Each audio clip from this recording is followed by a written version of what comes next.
Les doy la más cordial bienvenida a este canal de filosofía, teología y la visión franciscana del hombre y de la vida. Vamos a ver el tema, Señor, ¿qué quieres que haga? Luego de emprender el viaje y de haber llegado a Spoleto para continuar hasta la Pulla, Francisco se sintió enfermo, empeñado con todo en llegar hasta la Pulla o Pula en italiano, Pulla. Se echó a descansar y semidormido oyó a alguien que le preguntaba a dónde se proponía caminar. Y como Francisco le detallara todo lo que intentaba, aquel añadió: ¿quién te puede ayudar más, el Señor o el siervo? Y como respondiera que el Señor, de nuevo le dijo: ¿por qué pues dejas al Señor por el siervo y al príncipe por el criado? Francisco contestó: Señor, ¿qué quieres que haga? Es una pregunta que encontramos en la leyenda de los tres compañeros en el número 6. Es la pregunta que nos podemos hacer nosotros muchas veces en nuestra vida. Señor, no sé qué hacer. Y esto me hace sentir desesperado, triste, apesadumbrado. Señor, no entiendo tu llamado. ¿Qué quieres que haga, Señor? Tu voz es sutil, pero constante. ¿Qué quieres que haga, Señor? Algunos hombres a lo largo de la historia en la iglesia han tenido el privilegio de parte de Dios de escucharle de manera directa y sin intermediarios. Tal es el caso de San Francisco de Asís, quien ante el Cristo de San Damián le descubrió las tinieblas de su corazón, fortaleciendo su fe e impulsándole para que reconstruyera su iglesia que amenazaba ruinas. La iglesia de la época medieval estaba estructurada jerárquicamente y en buena medida controlada por los bandos de poder que dirigían los nobles. Tal era su influencia dentro de la sociedad que intervenían también al interno de la iglesia, lo cual hacía que obtuvieran cargos eclesiásticos personas que no les interesaba el servicio a los demás, sino el poder que podían ejercer ante ellos. Esto generaba como consecuencia grandes problemas para que la iglesia pudiera cumplir con su misión. La iglesia de la época medieval, por lo tanto, tenía esta estructura política y por ende, este es el marco histórico en el que el joven Francisco descubrió su vocación. Un tiempo difícil y lleno de estructuras que de muchas maneras opacaban el espíritu del evangelio. Pero Dios, siempre pendiente a sus hijos y de su iglesia, suscita en el corazón de un joven un deseo más allá de sus propios límites, misión que alcanzará y que irá descubriendo a lo largo del tiempo. Francisco, un simple mortal, un simple joven, llamado por Dios para una reestructuración de la iglesia, vaya encargo de parte de Dios. Ve y repara mi iglesia. Señor, ¿qué quieres que haga? Francisco, ve y repara mi iglesia, que como ves, amenaza ruinas. Esa es la respuesta que Dios le da. ¿Acaso el preguntar a Dios, Señor, ¿qué quieres que haga por ti?, nos traerá como respuesta un gran encargo? Seguramente que sí. Nuestro proyecto personal se queda muy corto a comparación de lo que Dios espera de nosotros. Pero qué bueno sería si fuera así de fácil el descubrir lo que Dios quiere de mí. Lo más probable es que el Señor no nos lo diga de viva voz, como a San Francisco, ni siquiera a través de un mensaje o un sueño. Sin embargo, Dios sí te ha elegido. Él verá la manera de mostrarte lo que quiere de ti, sin usar palabras. Tendrás que estar muy atento, abrir bien los ojos y los sentidos del corazón para poder escucharle. Tal vez ese entusiasmo que te ha nacido por hacer algunas cosas por Cristo, por su iglesia, por los hombres, es ya una posible respuesta a tu pregunta inicial. Pon atención, pues Dios pondrá frente a tus ojos diferentes situaciones que aparezcan como oportunidades especiales para hacer el bien. No las desaproveches. No es cosa fácil ni sencilla saber qué quiere Dios de nosotros o qué quiere que hagamos, y ni siquiera lo fue para Francisco de Asís. No consta que él tuviese hilo directo con el Espíritu Santo a través del cual le fuese revelado lo que tenía que hacer. Tampoco Francisco supo de buenas a primeras cuál era su vocación y mucho menos la misión a que Dios lo destinaba. Todo esto lo fue descubriendo gradualmente, con frases alternas, frecuentemente dolorosas y nunca definitivas. Por lo demás, forma parte de la naturaleza del hombre no saber al punto lo que Dios quiere de él, porque con frecuencia el hombre lo busca todo menos a Dios, y los pensamientos humanos son muy otros que los de Dios. El descubrimiento de la propia vocación por parte de Francisco fue fruto de un proceso de larga y difícil maduración. San Francisco vivió siempre en el filo de la incertidumbre, lo que demuestra cuán libre es el hombre en su respuesta al Dios que lo interpela. Y Dios acepta de buen grado que el hombre repiense sus decisiones y las revise. ¿Qué camino no hizo Francisco hasta llegar a pasar de la aplicación material de las palabras que le dirigió el crucifijo de San Damián: vete y repara mi iglesia, al descubrimiento de una verdadera misión profética? San Buenaventura, uno de sus biógrafos, reflexionando sobre este parto difícil, sobre este movimiento dinámico que se desarrolla como un éxodo de la carne al espíritu, como un paso de las cosas exteriores a su significado interior y profundo, afirma: ignoraba todavía Francisco los designios de Dios sobre su persona.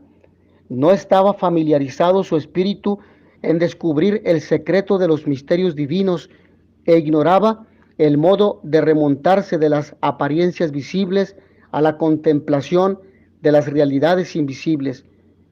Lo dice en la leyenda mayor, en el capítulo 1, en los números 2 al 3. Henos, pues, aquí ante un Francisco cuyas dudas e incertidumbres sobre el verdadero sentido que dar a lo que intuía son semejantes a las nuestras. Esto debería hacer reflexionar a todos aquellos que creen tener el monopolio del Espíritu Santo y por consiguiente de la inspiración, y que se creen dispensados de contar también con las mediaciones humanas. La inspiración jamás pone al hombre al amparo de posibles errores de interpretación. Y en Francisco nosotros tenemos no una inspiración, sino una interpretación privilegiada de la inspiración evangélica que anima continuamente al cuerpo de Cristo, que es la Iglesia, y también al corazón de la humanidad. No existen, pues, modelos prefabricados, sino que es necesario remontarse a las fuentes de la inspiración. Cada uno de nosotros es un ser muy definido, inserto en una realidad histórica con sus límites y sus riquezas. Tiene su propia sensibilidad, su propia inteligencia, sus cualidades naturales, sus lagunas, su propio hábitat social, su propio universo cultural, y precisamente en esa realidad tan concreta es donde resuena la llamada de Dios. Una de las primeras cosas que tengo que comprender y aceptar es que yo soy aquel ser humano que soy, que me ha sido dado, y que tal cual me asumo, que nunca seré el personaje que sueño y proyecto ser en un mundo imaginario. Dios se me manifestará y me mostrará su voluntad a través de las posibilidades y los límites de mi cuerpo y de mi espíritu, tal cual Él me los ha dado. Por consiguiente, la primera etapa de toda conversión es convertirse a uno mismo. Celano, primer biógrafo de San Francisco, dice que el santo llamaba a esta especie de intuición o discernimiento sal de la sabiduría o de la discreción. He aquí un testimonio de las fuentes. Cada uno sepa medir sus fuerzas en su entrega a Dios. Hermanos míos, entiéndanlo bien, cada uno ha de tener en cuenta su propia constitución física. Nos lo dice Tomás de Celano en su segunda biografía, en el número 22, y también lo dice la leyenda mayor en el capítulo 5, versículo, o mejor dicho, número 7, y la leyenda de Perusa en el número 50. Aunque hemos de reconocer que la experiencia en el cuidado de los hermanos, más que el propio temperamento impetuoso y extremista de Francisco, fue lo que le hizo ejercitar el discernimiento. Quizá pueda afirmarse que Francisco tuvo más discernimiento para con sus hermanos que para consigo mismo. Uno de los lugares privilegiados de la revelación es la conciencia del hombre, donde las llamadas e interpelaciones de Dios son más o menos percibidas. Para Francisco, el artífice principal de esta iniciativa divina fue el Espíritu Santo. Francisco inculcó siempre una gran apertura, una máxima disponibilidad al Espíritu del Señor, a las visitas del Espíritu, porque lo había experimentado personalmente de manera positiva, decisiva. Obedecer es principalmente escuchar, según el sentido bíblico de la palabra, tanto en hebreo como en latín, puesto que el Espíritu es la fuente de todo discernimiento. Solo Él puede permitirnos ver y creer en los signos y por medio de los signos humanos. Y toda intuición en este caso es un verdadero nacimiento. Y me pregunto, hermanos, ¿qué podemos hacer tú y yo contra la voluntad de Dios? Si Dios quiere algo, ¿se lo puedo negar? ¿Se lo puedes negar tú? Si Dios quiere algo, no debemos acatar su voluntad, no debemos someternos a su santa voluntad, precisamente para encontrar la salvación y la alegría que solamente Él nos puede dar. Por ello, todos los biógrafos de San Francisco subrayan esta actitud interior de escuchar, hacer momentos de silencio, estar a solas con Él, de escucha como lugar privilegiado de discernimiento de la voluntad de Dios. Francisco fue impulsado por el Espíritu a los leprosos, a lo que nos repugna, a la soledad que nos da miedo en un mundo de tecnología, en medio del vértigo del ruido, a San Damián, a orar, a estar con Dios y con nosotros mismos. Y jamás se tratará de una actitud de devoción, una fórmula piadosa, sino que indicará una realidad tan profunda que llegará hasta inducirlo a proclamar que el Espíritu Santo es el ministro general de la orden de la fraternidad, es decir, la instancia suprema de toda forma de mediación humana. Francisco nunca desatiende las mediaciones, las acepta todas, pero al mismo tiempo defiende con fervor cuanto creía haber recibido del Señor como inspiración del Espíritu. Afirma: y después que el Señor me dio hermanos, nadie me mostraba qué debía hacer, sino que el Altísimo mismo me reveló que debía vivir según la forma del Santo Evangelio, lo que dice en el Testamento número 14. También la regla, tanto la primera como la segunda, muestra cuán profundamente respetaba él la inspiración.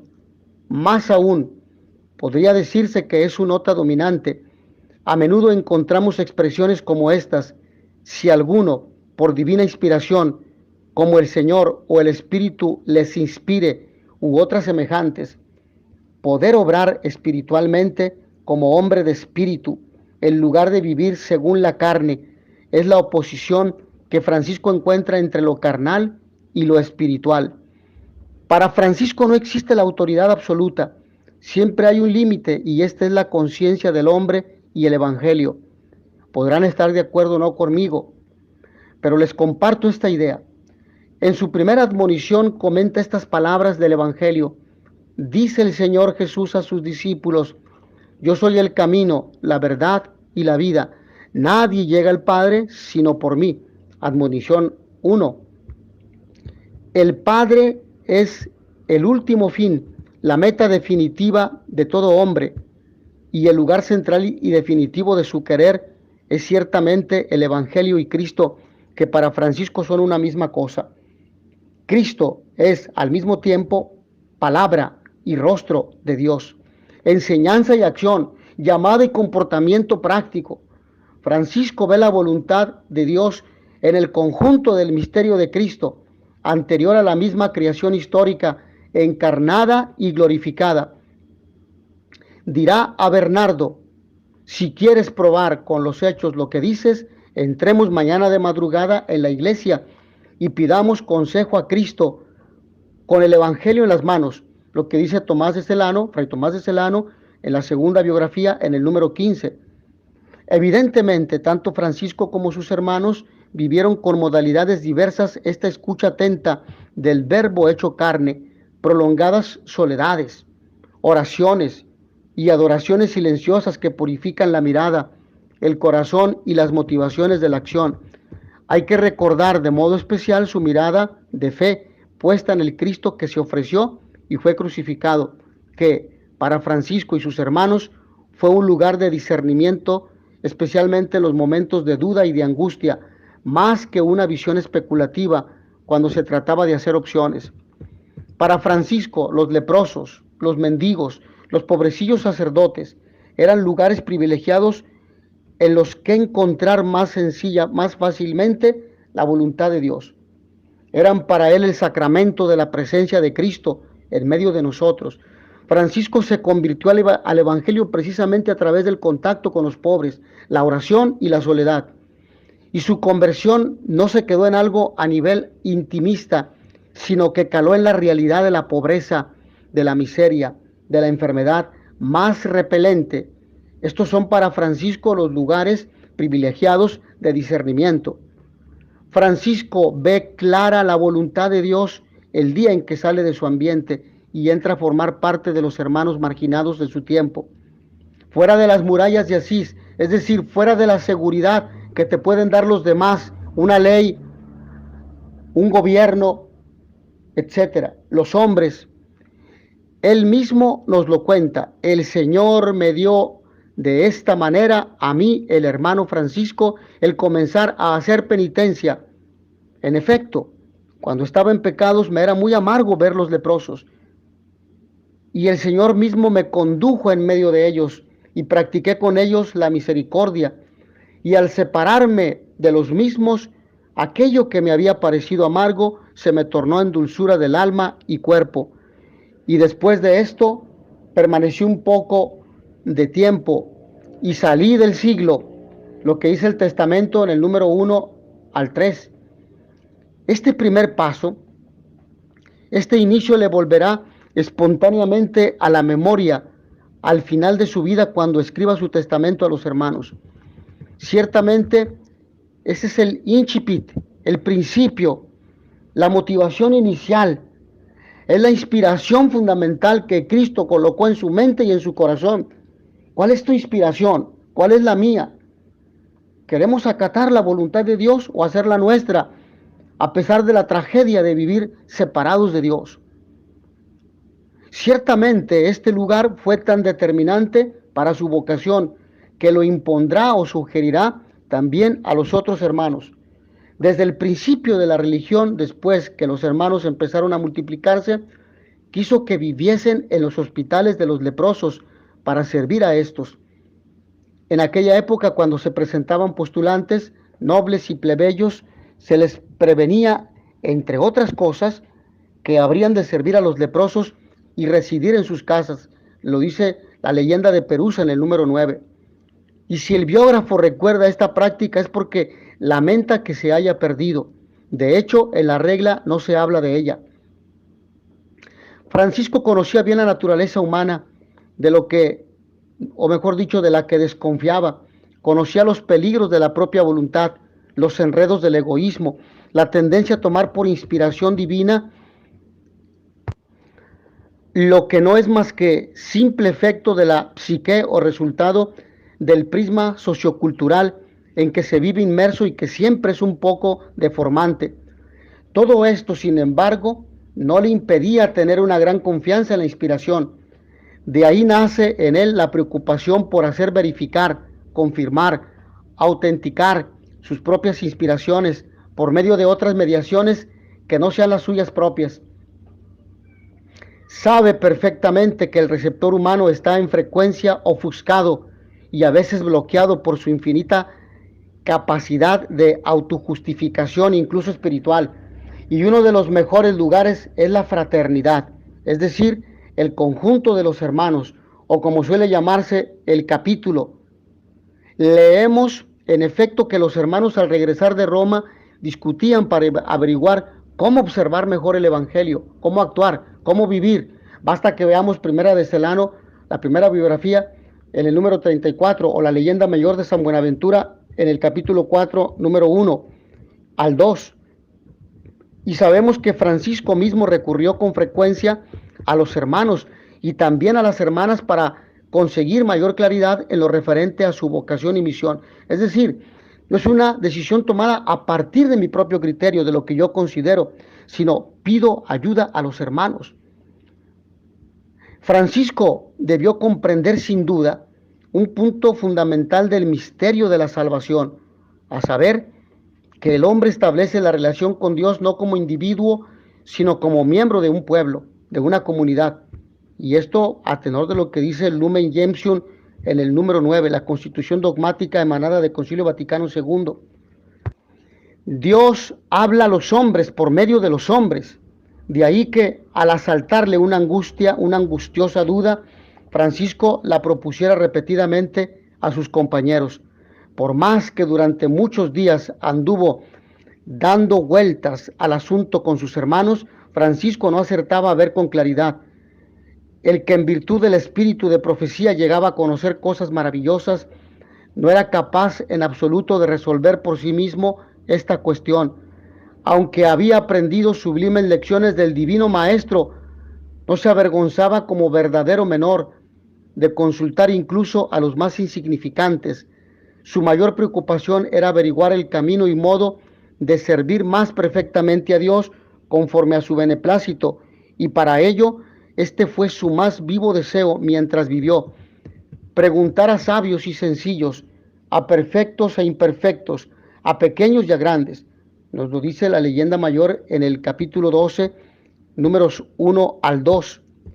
Convencido de que Dios habla a los hombres por medio de otros hombres, fue un asertor intransigente de la relación interpersonal que excluye del modo más absoluto y decidido la relación dominante-dominado, o también amo-siervo.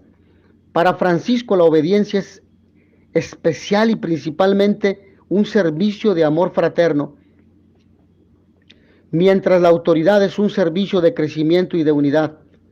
Decía: igualmente ninguno de los hermanos tenga potestad o dominio, y menos entre ellos, sino más bien por la caridad del Espíritu. Sírvanse y obedézcanse unos a otros de buen grado. Y esta es la verdadera y santa obediencia de nuestro Señor Jesucristo, lo que dice la primera regla en el capítulo 5 de los parágrafos 9 al 15, es decir, la regla no bulada. Para Francisco, todos y cada uno de los hermanos, la fraternidad misma podía ser camino o ruta hacia el Padre. Para él, la comunión de los santos no era únicamente solidaridad en la oración, sino también en la búsqueda de Dios y de su voluntad. La fraternidad, por tanto, es lugar privilegiado para comprender mejor la voluntad de Dios. Incluso porque nosotros leemos los acontecimientos y analizamos el dinamismo del mundo con nuestros propios ojos, cuya mirada está frecuentemente ofuscada. De aquí la necesidad de liberarnos de ella para mirar con los ojos de nuestros hermanos, de nuestro prójimo. De aquí la consecuencia de que la experiencia franciscana no propone un ejemplar único que sirve de ejemplo, sino un modelo que junto con los hermanos ha buscado, preguntado, dudado, inventado, realizado.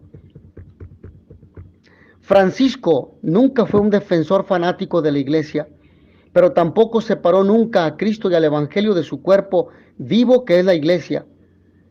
Tomó siempre todas las grandes decisiones insune, o mejor dicho, insuno ecclesiae, es decir, en el seno de la Iglesia. Se tratase del obispo de Asís o del pobrecillo sacerdote que atendía la capilla de San Damián, o del Papa Inocencio III. Su continuo recurso a los clérigos no hace de Francisco un ser rastrero o tímido, siempre dispuesto a someterse al primero que habla o que dice la última palabra. Si alguna vez sabe renunciar, la mayoría de las veces permanece firme en su inspiración. Finalmente, la regla a la que Francisco llama nuestra vida, lo dice en la primera regla o regla no bulada, en el capítulo primero, parágrafo 1, Y en la segunda regla o regla abulada, en el capítulo primero también, parágrafo 1, y que como la vida misma cambia y evoluciona casi día tras día, constituye también otro lugar de inspiración y de búsqueda de la voluntad de Dios. La regla aceptaba y reflejaba la vida concreta de un determinado momento del movimiento franciscano, por lo que no es un texto jurídico que es impuesto desde el exterior con el riesgo de matar al espíritu, sino un lugar de coherencia y de unidad para los hermanos que han elegido un género de vida evangélica inspirada por el Espíritu. Dice Francisco, y mientras perseveren en los mandatos del Señor que prometieron por el Santo Evangelio y por su forma de vida, sepan que se mantienen en la verdadera obediencia y sean benditos del Señor. Primera regla en el capítulo 5, parágrafo 17. De este modo, el discernimiento se convierte en una forma de obediencia que se mueve en un conjunto de mediaciones y que desapropia de una voluntad naturalmente encerrada en sí misma. Abandonarse completamente a la obediencia significa asumir el riesgo de confrontarse con los hermanos y con los acontecimientos. Ciertamente, la interpretación que Francisco da a sus inspiraciones o al Evangelio refleja un mundo sociocultural, su época que busca una nueva identidad.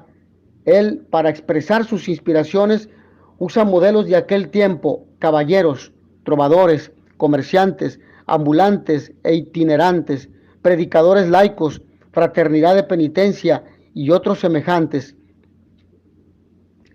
También hoy existen para el movimiento franciscano mediaciones particulares y privilegiadas para traducir a los hombres de nuestro tiempo el ideal de Francisco. Para un discernimiento auténtico, válido también para nuestros días, Francisco ofrece 3 condiciones fundamentales. Disponibilidad, primera; rectitud de intención y de voluntad, segunda; y pureza de corazón, que es simplicidad, tercera. Sin doblez, sin apariencia, lo honesto, lo sincero, lo que se es delante de Dios, que sea delante de los hombres, delante de los hermanos. En su carta a los clérigos, Francisco reprocha a los sacerdotes de modo particular la falta de discernimiento respecto a la Eucaristía, que es llevada, administrada y abandonada sin respeto alguno. En este caso, el discernimiento para Francisco lo constituye la mirada de fe que percibe la presencia de Cristo a través de la materialidad de los signos.